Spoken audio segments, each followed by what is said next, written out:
Israel ও মার্কিন যুক্তরাষ্ট্রের চোখে চোখ রেখেই বীর দর্পে লড়েছে ইরান। তবে ১২ দিনের এই সংঘাতে রসায়নবিদ, পদার্থবিদ ও প্রকৌশলী সহ ১৪ বিজ্ঞানীকে হত্যার দাবি করছে তেল আবিব। পরমাণু কর্মসূচিতে এটি বড় ধাক্কা হলেও তা কাটিয়ে উঠতে চাইছে খামেনির ইরান। বিস্তারিত ডেস্ক রিপোর্টে।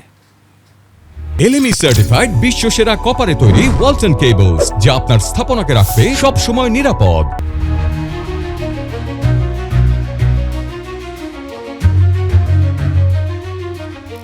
আমেরিকা অপারেশন মিডনাইট হ্যামারে যোগ দিতেই মধ্যপ্রাচ্যের সংঘাত বিশ্বব্যাপী যুদ্ধের আশঙ্কা তৈরি করেছিল।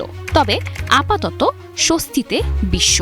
গত ১২ দিনে ইরান ইসরায়েল যুদ্ধ নারকীয় মোড় নেয়। আর এই ১২ দিনের সংঘাতে ইরানের অন্তত ১৪ বিজ্ঞানীকে হত্যা করার দাবি করেছে ইসরায়েল।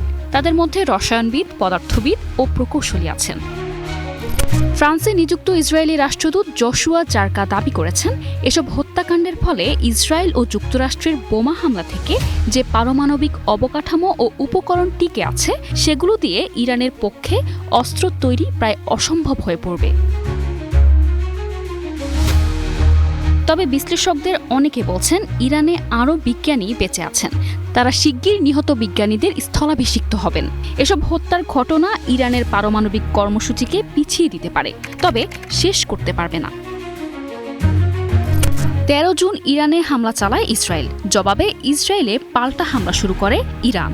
এই সংঘাতের মধ্যে ২১ জুন ইরানের ৩টি পারমাণবিক স্থাপনায় হামলা চালায় ওয়াশিংটন।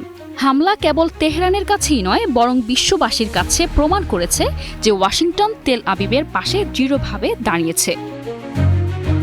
এর জবাব দেয় ইরান।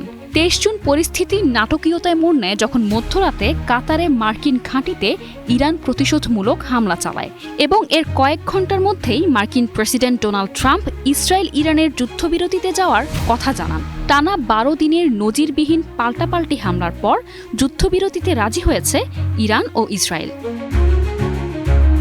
মধ্যপ্রাচ্যে যুদ্ধবিরতি স্বস্তি আনলেও এটি শান্তি প্রতিষ্ঠার জন্য যথেষ্ট নয়। আমেরিকা দাবি করেছে ইরানের পারমাণবিক কেন্দ্র ক্ষতিগ্রস্ত হয়েছে, যদিও তেহরান তা অস্বীকার করেছে। ইরানের পারমাণবিক কর্মসূচি নিয়ে পশ্চিমা দেশগুলো উদ্বিগ্ন, কারণ ইউরেনিয়াম মজুদের অবস্থান স্পষ্ট নয়। ফলে যুদ্ধবিরতি আশার আলো জাগালেও বহু প্রশ্ন রয়েই গেছে। নিশা আলম, ডেস্ক রিপোর্ট, ২১ টেলিভিশন।